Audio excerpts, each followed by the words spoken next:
News डंकामध्ये मी महेश विचारे आपल्या सगळ्यांचं मनपूर्वक स्वागत करतो।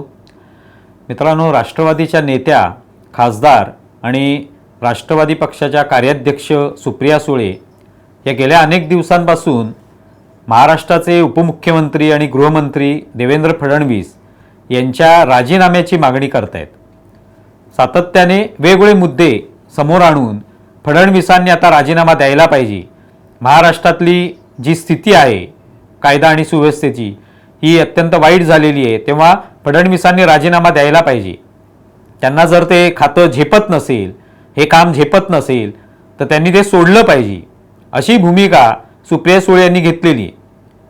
आता ही भूमिका त्यांनी घेतल्यानंतर आपल्याला स्वाभाविकच फडणवीसांचं काम आणि त्याच्या आधी जे काही गृहमंत्री होते म्हणजे अनिल देशमुख असतील महाविकास आघाडीतल्या काळामधले, ते यांची तुलना आपण करू लागतो आणि तेव्हा असं वाटायला लागतं की खरोखरच देवेंद्र फडणवीसांना हे जे काही गृहमंत्रीपद त्यांना मिळालेलं आहे किंवा त्यांनी ती जबाबदारी घेतली आहे ती त्यांना खरोखरच झेपत नाहीये।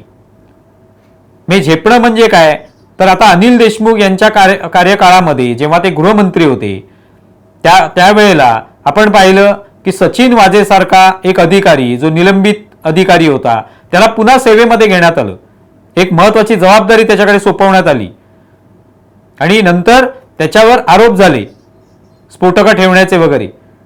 पण अशी कोणती कामगिरी फडणवीसांनी करून दाखवली का?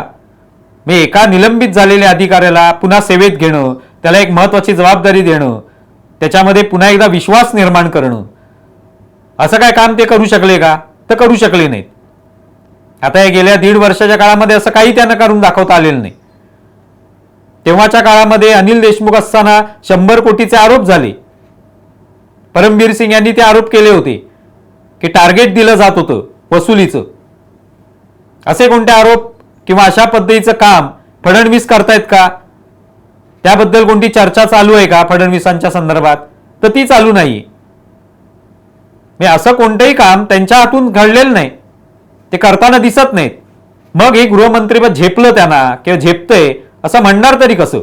अनिल देशमुख हे गृहमंत्री असताना मनी लॉन्ड्रिंगचे त्यांचे आरोप झाले, शेल कंपन्यांचे आरोप झाले, कुठे कुठे गुंतवणूक केली त्याचे आरोप झाले। फडणवीस मग करतायत काय? त्यांच्यावर कोणत्याही प्रकारचे आरोप नाहीत। असे जर आरोप नसतील तर मग त्यांना गृहमंत्री तरी कसं काय म्हणणार? आरोप व्हायला पाहिजेत। अशा पद्धतीची कामं जी आहेत ती केल्यानंतरच खऱ्या अर्थाने गृहमंत्री म्हणजे काय हे लोकांना कळू शकेल, पण ते करताना दिसत नाहीत।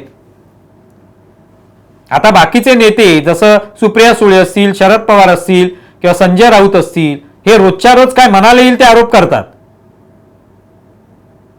मनाला येईल ते त्या पद्धतीची टीका करतात, कोणत्याही प्रकारचे शब्द प्रयोग करतात। फडणवीस अशा पद्धतीचे कोणतेही आरोप करत नाहीत।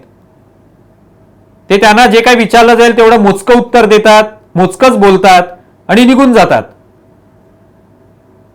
ठराविक वेळेला पत्रकार परिषद घेणं, आपल्या विरोधकांवर जोरदार खरपूस टीका करणं, मनाला येईल तो शब्द प्रयोग करणं, त्यांच्या शरीरावरनं टीका करणं, हे काहीच फडणवीस करत नाहीत। मग त्यांना आपण एक नेता आहोत एका पक्षाचे, हे झेपतं तरी कसं हा प्रश्न निर्माण होतो।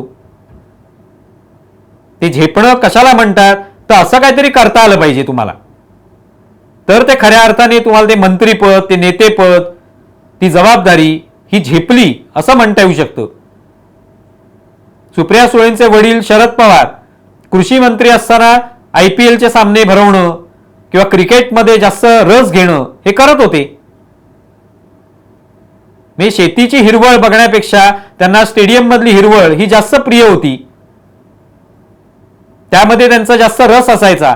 आजही आपण पाहतो की आज इतकं वय झालेलं आहे, आता ते लोकसभेची निवडणूक लढवत नाहीत म्हणतात, पण ते गरवारे क्लबची निवडणूक लढवतात, ग्रंथसंग्रहालयाच्या निवडणुका लढवतात। फडणवीस काय करतायत? फडणवीस काहीच करत नाहीत। ते गृहमंत्रीच आहेत, फक्त उपमुख्यमंत्री आहेत। मुख्यमंत्री पदासाठी काहीतरी करायला पाहिजे त्यांनी, जसं उद्धव ठाकरेंनी केलं। भारतीय जनता पक्षाचं कुठेतरी न सांगता त्यांना अंधारात ठेवून त्यांनी मुख्यमंत्रीपद स्वीकारलं, पण फडणवीसांनी काय केलं तर त्याग केला आणि उपमुख्यमंत्रीपद स्वीकारलं। मग नेमकी जबाबदारी कशी झेपते त्यांना असा प्रश्न मनात निर्माण होतो. त्या सुप्रिया सुळे ज्या म्हणतायत की फडणवीसांना हे काहीच झेपत नाही, तर त्याचा अर्थ तोच आहे. शरद पवार तर तेव्हा महाविकास आघाडीचं सरकार असताना आपण पाहिलं एसटी कर्मचाऱ्यांचा संप होता. ते काम कोणाचं होतं तर परिवहन मंत्री तेव्हाचे अनिल परब होते. ते कधी जात होते का एसटी कर्मचाऱ्यांना भेटायला? एकदाही गेले नाहीत. पण शरद पवारांनी मात्र तोडगा काढण्यासाठी धाव घेतली. पत्राचाळीचा काय मुद्दा होता त्याच्यातही शरद पवार होते, संजय राऊत होते. म्हणजे आपले कोणतेही डिपार्टमेंट नाहीये, आपलं खातं नाहीये, पण त्याच्यात रस घ्यायचा, ते काम पूर्ण करायचं, त्याच्यातही आपण कुठेतरी मदत करायची, हीच भूमिका होती त्यांची. त्याचा तोडगा निघावा यासाठी फडणवीस असं काहीच करताना दिसत नाहीत. ते फक्त गृहमंत्री म्हणून काम करताना दिसतात, पण ते तरी काम काय आहे नेमकं त्याची चर्चाही होत नाही. अनिल देशमुखांची जशी चर्चा झाली वेगळ्या पद्धतीने, ती चर्चा फडणवीसांच्या बाबतीत का होत नाही? मग जर सुप्रिया सुळे म्हणत असतील की खरोखरच फडणवीसांना काही झेपत नाही, तर ते खरंच म्हणायला पाहिजे. म्हणून देवेंद्र फडणवीसांनी हा विचार करायला पाहिजे आणि सुप्रिया सुळेंचं जे म्हणणं आहे ते आपण सुद्धा योग्यच म्हटलं पाहिजे की फडणवीसांनी राजीनामा द्यायला पाहिजे, कारण त्यांनाही झेपत नाहीये. अनिल देशमुखांना झेपत होतं, शरद पवारांना झेपत होतं, ते फडणवीसांना झेपत नाही. तुम्हाला या संदर्भात काय वाटतं हे जरूर कळवा. आमचा व्हिडिओ जास्तीत जास्त लाईक करा, शेअर करा आणि आमचे यूट्यूब चॅनल सबस्क्राईब करा. धन्यवाद. आमचा व्हिडिओ जास्तीत जास्त लाईक करा, शेअर करा आणि आमचे यूट्यूब चॅनल सबस्क्राईब करा. धन्यवाद.